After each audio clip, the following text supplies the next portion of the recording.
I think that I'm capable of beating Eastern top laners, but I pretty consistently lose. I think focusing on international is not super important to me anymore. It's more so just like improving as a player. And if I'm joined by Fudge after an unfortunate defeat against IMT.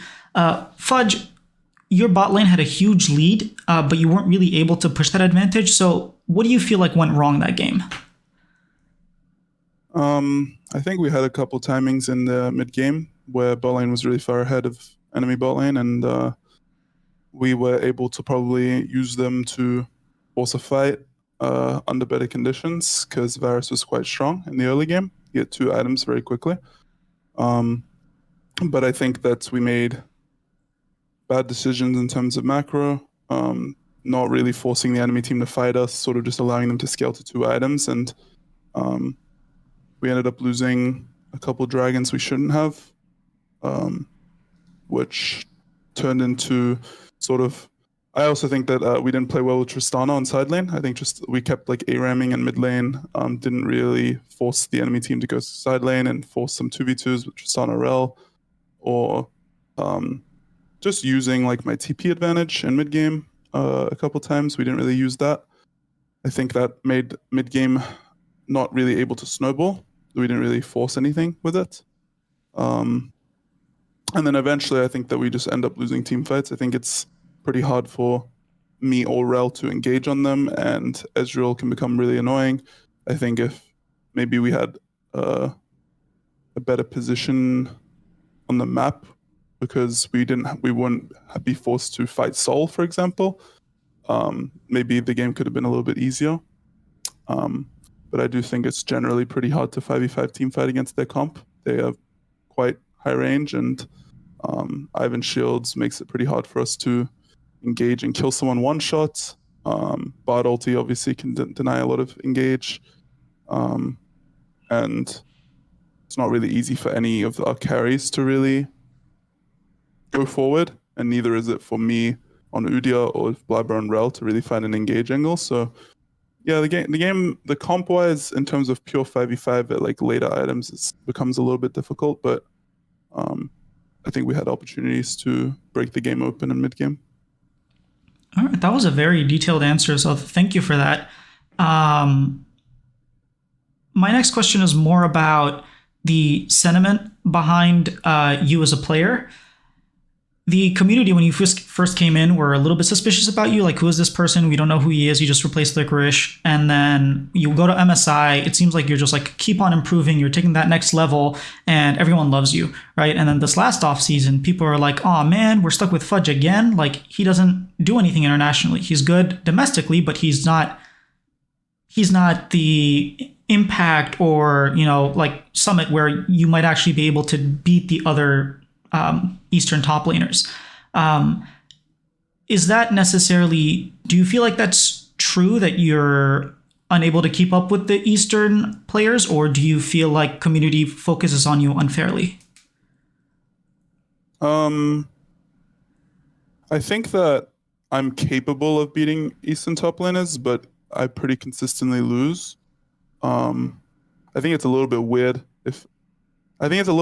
to assume that any other Western top laner is good against Eastern top laners. I think it's just the fact of the matter is like every Western top laner gets shit on by Eastern top laners. So, I mean, I don't take it to heart too much. I think it's like people just want someone to blame and flame because they're kind of bored, I guess.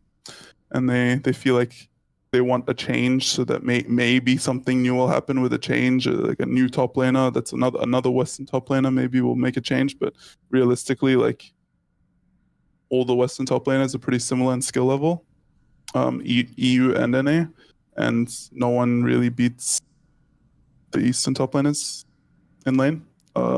Even like Impact and Summit, like you mentioned, after playing like against worse competition, even though they could compete, I guess, slightly.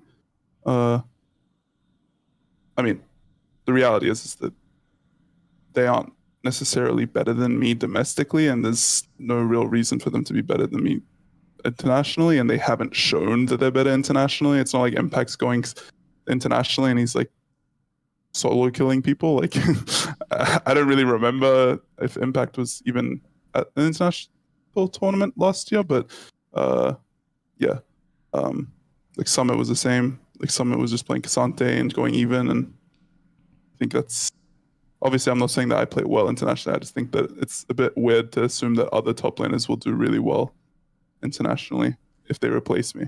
But that doesn't change the fact that like I'm still trying to become better internationally, and no, not better internationally. I think I'm just trying to become better as a player. I think focusing on international is not super important to me anymore. It's more so just like improving as a player, and if I continue to improve, I think that I'll be able to stand up better internationally than I did in previous years. Actually, you mentioned something that I Will Dominate mentioned and really resonated with me. It's like Fudge is consistently top 2 top laner in North America. Why do we think that if we replace him with any other top laner, they're going to do better? It just means that there's a gap between the East and the West, and not necessarily Fudge and yeah. Yeah, So that's the reality of it. But like, I think people don't like that. Like, maybe like they feel like I'm not. The way I play usually isn't very like high risk, and I think like maybe they prefer to see like a top laner that's just going to play like a maniac, and maybe one game out of 4 or 5 he's going to, you know, play well and have that one game where it's like, oh, he carried, you know, that game. And they won against like some random, I don't know, the 4th seed of LPL or LCK or something like that. And then like everyone's happy about that. But the reality is like when you play like that and you're not actually better, you tend to just end games away and lose the games for your team. I think when I play, I'm more like risk averse in general. And I don't tend to go for plays that I think aren't like consistent. And that tends to usually just mean I'm slowly losing almost every single game internationally because they're just better than me at playing that way. But I don't think that means I should stop playing that way. I think that just means I should get better at playing that style, because I think that is my style, and I don't think I'm the type of player that's just going to fight to the death on 3rd wave if their jungler could be here and just take that risk type of thing, you know.